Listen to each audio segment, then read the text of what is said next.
Hi guys, welcome back to our channel. So ಈ ವಿಡಿಯೋಲಿ ಏನು ಮಾಡಿದ್ರೆ ಅಂತೆ ಇಂಡಸ್ ಬಿ ಆರಲ್ಲಿ ನ್ಯೂ ಫೀಚರ್ ಗ್ರಜ್ ಅಂತಾರೆ. ಸೊ ಈ ಗ್ರಜ್ ಅಂದರೆ ಚಾನಾ ಓಲ್ಡ್ ಪ್ಲೇಯರ್ ಅಲ್ವಾ. ಸೊ 2 months ಬ್ಯಾಕ್ ಸ್ಟಾರ್ಟ್ ಮಾಡಿದ್ರೆ ಅಂದರೆ ಪ್ಲೇಯರ್ಸ್ಗಳು ಫುಲ್ಲಿ ಗೊತ್ತು. ಸೊ ಏನಿದಪ್ಪ ಗ್ರಜ್ அப்படின்ட்டு.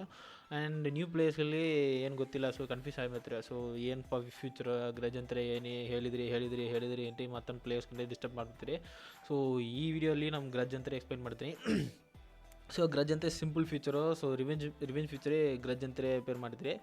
ಸೊ ಈ ವಿಡಿಯೋಲಿ ಏನು ಮಾಡಿದ್ರೆ ಹೇಳ್ತೀನಿ. ಸೊ ನೀವು ಈ ಎಷ್ಟೋ ಪ್ಲೇಯರು ಇನ್ವೈಟ್ ಮಾಡಿದ್ರಿ. ಸೊ ಇನ್ನೊಂದು ಪ್ಲೇಯರು ನಿನ್ನೆ ಇನ್ವೈಟ್ ಮಾಡಿದ್ರಿ. ಸೊ ರಿವೆಂಜ್ ಮಾಡಬೇಕು ಅವ್ರಲ್ಲಿ ಅಂದರೆ ನೀವು ಗ್ರಜ್ ಡಿಕ್ಲೇರ್ ಮಾಡಬೇಕು. ಸೊ ಗ್ರಜ್ ಡಿಕ್ಲೇರ್ ಮಾಡಬೇಕಂದ್ರೆ ನಿಮ್ಮ ಲಿಸ್ಟು, ಅದಾவது ನಿಮ್ಮ name list or enemy name list ನಿಮ್ಮ ಗ್ರಜ್ ಲಿಸ್ಟಲ್ಲಿ ಡಿಕ್ಲೇರ್ ಮಾಡಿ ಪ್ಲೇಯರ್ಸ್ ನೇಮ್ ಲಿಸ್ಟಲ್ಲಿ ನಿಮ್ಮ ಪ್ರೊಫೈಲ್ ಶೋ ചെയ്തു. ಮ್ಯಾಪ್ ಲೊಕೇಶನಲ್ಲಿ ತೋರಿಸಿದ್ರಿ. ಸೊ ಮ್ಯಾಪ್ ಲೊಕೇಶನಲ್ಲಿ ಗ್ರಜ್ ಡಿಕ್ಲೇರ್ಡ್ ಪ್ಲೇಯರು ಎಲ್ಲಿ ಇತ್ತು. ಸೊ ನೀವು ಅಲ್ಲಿ ಮಾಡಿపోయి ರಿವೆಂಜ್ ಮಾಡಬೇಕು. ಸೊ ಇನ್ ಕೇಸ್ ನೀವು ರಿವೆಂಜ್ ಮಾಡಲ್ಲ, ಆ ಪ್ಲೇಯರ್ ನಿಮ್ಮನ್ನೇ ರಿವೆಂಜ್ ಮಾಡಿಬಿಡ್ತೀರಿ ಅಂತಾರೆ ಅಷ್ಟೇ, ಏನು ಮಾಡಲ್ಲ.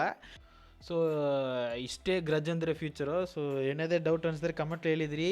ಸೊ ಇಂಡಸ್ ಬಿ ಆರ್ನಿ ಲೈವು ಮಾಂಟೇಜು ವೀಡಿಯೋಸಲ್ಲಿ ಸಪೋರ್ಟ್ ಮಾಡಿ guys. So see you next video. ಟಾಟಾ, ಬೈ.